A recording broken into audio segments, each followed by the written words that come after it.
शिवलिंग को लेकर अब मामला स्पष्ट हो चुका है कि कोर्ट सीधे तौर पे मान चुके हैं कि ये कहीं हिंदू का जो ठेस न पहुँचे, आस्था का जो विषय है वो न ठेस पहुँचे। हमारे साथ अधिवक्तागण है, इनसे बात करें। क्या कुछ हुआ कोर्ट में आज?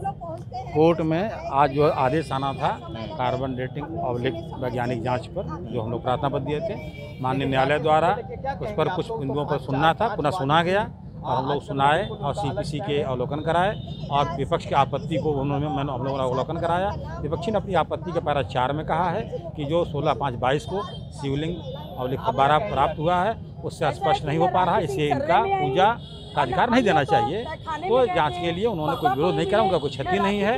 और उन्होंने आज कहा कि विपक्ष द्वारा कहा गया मैं फाइल लेकर नहीं आया हूं, अगले तारीख पर मुझे फाइल की सुनाने की जरूरत है, तो 11 तारीख को सुना दिया गया। अगर कार्बन डेटिंग होता तो क्या हो सकता था? मैं बार बार आपके माध्यम से बताना चाहता हूँ, कार्बन डेटिंग या वैज्ञानिक विधि द्वारा जाँच का मेरा मांग है। तो वैज्ञानिक विधि जाँच द्वारा उसकी आयु, रहन, पुराना प्राचीनतम क्या स्थिति है, उसी जांच की मांग मेरी की गई है। बहुत लोग ये कह रहे हैं कि अगर कार्बन डेटिंग होता तो स्पष्ट हो जाता कि वह शिवलिंग है या नहीं, स्पष्ट सीधे तौर पे हो जाता, इसलिए आप लोग भाग रहे हैं।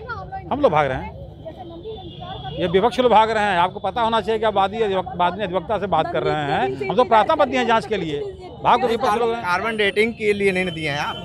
कार्बन डेटिंग इसलिए नहीं, पत्थर कार्बन डेटिंग नहीं होती है और उसमें जो धातु उसका कार्बन डेटिंग होती है, भाग नहीं रहे हैं। क्या कहेंगे आज का जो फैसला जो सुनाने जाने था लेकिन वो कुछ बिंदियों पर फोकस मतलब हाँ फोकस नहीं था, इसीलिए मतलब 11 तारीख को सुनवाई होगी हम लोग की। अच्छा, कितनी खुशी लग रही है? हम लोग को खुशी तो हमेशा रहती है, हम लोग दुखी नहीं रहते हैं। जब इतने साल तक नंदी इंतजार किए तो हम लोग इंतजार करने में क्या हुआ है?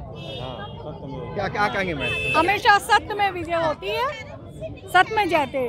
क्योंकि उन्होंने तलवार की नोकों से अपना हमारा मंदिर छीना था, हम कलम की जोर से उनसे मस्जिद क्या हुआ, मंदिर है, मंदिर लेके ही रहेंगे। आज जिला जज में जो है क्लियरिफिकेशन चाहते थे कि जो तकनीक क्या शिवलिंग का और भी भ्रम एक फैल गया है, शिव जो है उसको कैसे खारिज किया जाए, फुहारा और शिवलिंग थ्योरी पर तो स्पष्ट जो है ना, स्पष्ट के लिए क्लियरिफिकेशन चाहे तो उनको बताया कि आप रडार प्रणाली जो मैग्नेटिक प्रणाली जो अयोध्या में हुआ वह तकनीक अपनाई जाए, जिससे जिला जज पूर्णतः संतुष्ट हुए और जिसमें मुस्लिम समाज ये कहता था कि हमको भी आपस बोलने का अधिकार मिले और इस पर जो 11 और 10 तारीख दे दी गई। आज कोर्ट में राखी सिंह की तरफ से जो एक एप्लीकेशन दी गई थी कि शिवलिंग की कार्बन डेटिंग नहीं होनी चाहिए, उस पर माननीय अदालत ने संज्ञान लेते हुए उसकी क्वेरी मांगी गई। उसकी क्वेरी में प्लेंटिफ 2 से 5 के वकील बंधु जो हैं अपने बात से पीछे हट गए। उन्होंने भी इस चीज़ को एडमिट किया कि शिवलिंग की कार्बन डेटिंग नहीं होनी चाहिए, शिवलिंग का कोई क्षरण नहीं होना चाहिए।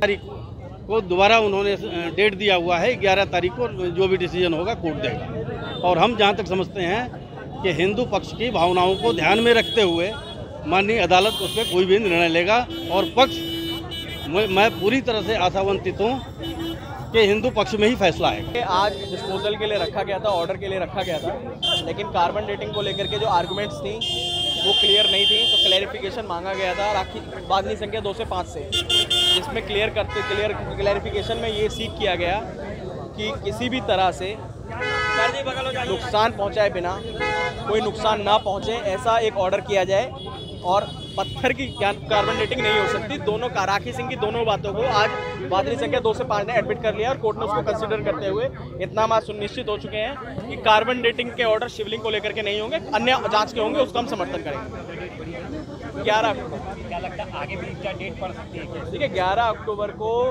अंजुमन इंतजामिया कमेटी जो आज फ्रेश आर्गूमेंट बादनी संख्या 2 से 5 के द्वारा रखी गई हैं उसको आंसर करने का उन्होंने समय लिया है। 11 को वो अपना आंसर कर देंगे, उसके बाद में डिस्पोजल के ऑर्डर के लिए डेट रखी गई। आज सिंगार गौरी मामले को लेकर एक भक्त राजस्थान से आए हुए हैं और वो एक गाना भी गा रहे हैं और सबसे बड़ी बात है कि यहाँ पे वो चर्चा का विषय बने। ये बताइए कि आपका क्या नाम है और कहाँ से आए हुए हैं? मेरा नाम शुभम शिकारी, मैं कोटा राजस्थान से आया हूँ। हाँ, जो गाना है वो कौन सा गाना है आपका? मंदिर के 51 सबूत और शिवलिंग मिलने के बाद तो मुझे बहुत खुशी थी, तो इसीलिए मैं लेखक भी हूँ और सिंगर भी हूँ, तो मैंने गाना बनाया तेरा मंदिर बनाएंगे शिवाय नाम से, इसको लेके प्रचार किया तो वहाँ की कोटा पुलिस ने मुझे गिरफ्तार किया, 3 दिन तक थाने में रखा और मुझ पर 6 धाराएं लगाई है और मोबाइल जब्त कर रखा है। कौन से गाना थे, पूरा थोड़ा सा गाना गा दीजिए। जी, वह नंदी बैठा था कब से मेरे शिव का पता बताने को, वह नंदी बैठा था कब से मेरे शिव का पता बताने को, मस्जिद नहीं वो मंदिर है दुनिया को ये दिखाने को, दुनिया को ये दिखाने को, महादेव तेरे नंदी को तुझसे मिलाएंगे, तेरा मंदिर बनाएंगे, शिवाय मंदिर बनाएंगे। ठीक है, तो ये गाना सुने कि मंदिर तेरे बनाएंगे, नंदी शिव से मिलाएंगे, तो अब देखना ये होगा कि आने वाले समय में नंदी और शंकर से कम मुलाकात होती है। तो अब ये गाने के माध्यम से तो मुलाकात करा ही दिए हैं, अब देखना दिलचस्प होता है कि कोर्ट कब नंदी और शिव से मिलन कराती है। एक बार बात हाँ, शिव ज्ञान वापी के अंदर है, मस्जिद नहीं वो मंदिर है। शिव ज्ञान वापी के अंदर है, मस्जिद नहीं वो मंदिर है। बोलता है शुभम शिकारी और बोलेगा शुभम शिकारी। शुभम शिकारी बोलता है, जिहादियों का खून खोलता है। तो ये ग्राउंड जीरो से रिपोर्ट देख रहे थे, तो खास ये रिपोर्ट न्यूज़ बकेट से आप देख रहे थे। पेश है न्यूज़ बकेट हिंदी मासिक पत्रिका। पढ़ें इस महीने की पूरी खबर विस्तार से हमारे न्यूज़ बकेट की मैगजीन में। हमारी ई मैगजीन को मुफ्त में पढ़ने के लिए अभी लॉगिन करें www.newsbucket.in पर। इसके अलावा रोज की ताज़ा खबरों के लिए हमारे YouTube चैनल को तुरंत सब्सक्राइब करें।